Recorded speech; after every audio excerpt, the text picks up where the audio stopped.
Assalamualaikum warahmatullahi wabarakatuh. Halo semuanya, perkenalkan nama saya Dewi Suryani dari jurusan Ilmu Administrasi Publik dari kelas L2B Indralaya dengan NIM 07011118232809. Nah, di sini saya akan menjelaskan materi mengenai dasar-dasar hukum administrasi negara. Nah, teman-teman, adapun pengertian dari hukum administrasi negara yaitu hukum administrasi negara merupakan bagian dari hukum publik, yaitu hukum yang mengatur tindakan pemerintah dan mengatur hubungan antar pemerintah, warga negara ataupun hubungan antar organ pemerintahan. Nah, hukum administrasi negara memuat keseluruhan peraturan yang berkenaan dengan cara organ pemerintah melaksanakan tugasnya.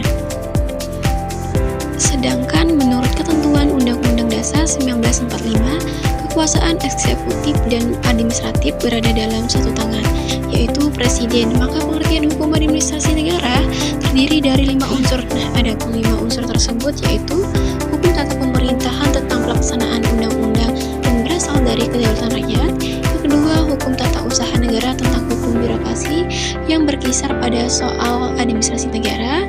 Yang ketiga, hukum administrasi negara dalam arti sempit tentang rumah tangga negara, baik inter maupun eksternal. Nah, yang keempat itu hukum administrasi pembangunan yang mengatur campuran tangan pemerintah dalam kehidupan dan menghidupkan masyarakat untuk mengarahkan pada perubahan yang telah direncanakan. Nah, teman-teman, adapun ruang lingkup dari hukum administrasi negara, menurut Prajudi Atmosodirjo, ruang lingkup studi hukum administrasi negara itu meliputi sebagai berikut. Yang pertama itu hukum tentang dasar dan prinsip hukum dari administrasi negara.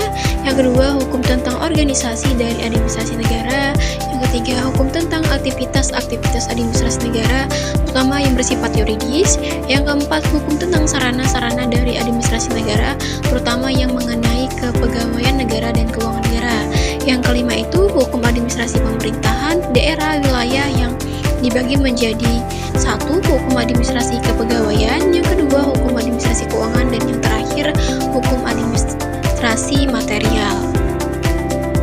Nah, teman-teman, adapun ciri-ciri dari hukum administrasi negara, yang pertama itu memberikan kewenangan yang luas kepada administrasi negara. Yang kedua, membatasi administrasi negara. Yang ketiga, memberikan perlindungan kepada rakyat. Dan yang keempat, itu membebani rakyat dengan berbagai kewajiban. Nah, teman-teman, di sini juga aku akan menjelaskan asas-asas hukum administrasi negara. Nah, sebelum itu kita harus mengetahui dulu tuh apa itu asas-asas hukum administrasi negara. Nah, asas dalam istilah asing adalah Beginshell, berasal dari kata begin yang artinya permulaan atau awal. Jadi asas itu mengawali atau menjadi permulaan dari sesuatu. Nah, dalam lapangan hukum administrasi negara, asas-asas juga dikenal sebagai asas hukum sebagai berikut. Nah, yang pertama, asas legalitas, maksudnya adalah setiap perbuatan administrasi negara baik dalam membuat peraturan maupun dalam membuat ketetapan harus berdasarkan hukum yang berlaku. Yang kedua, asas tidak boleh menyalahgunakan kekuasaan atau tidak boleh melakukan detournement deforfire. Nah, merupakan asas preventif untuk mencegah timbulnya akses-akses sebagai akibat kebebasan yang diberikan pada administrasi negara. Dan yang terakhir itu asas tidak boleh menyerobot wewenang badan administrasi negara yang satu oleh yang lainnya. Nah, merupakan asas-asas preventif untuk mencegah timbulnya akses sebagai akibat adanya pembagian wewenang atau tugas dalam suatu unit organisasi pemerintah. Nah, teman-teman, itu tadi penjelasan dari aku mengenai dasar-dasar hukum administrasi negara.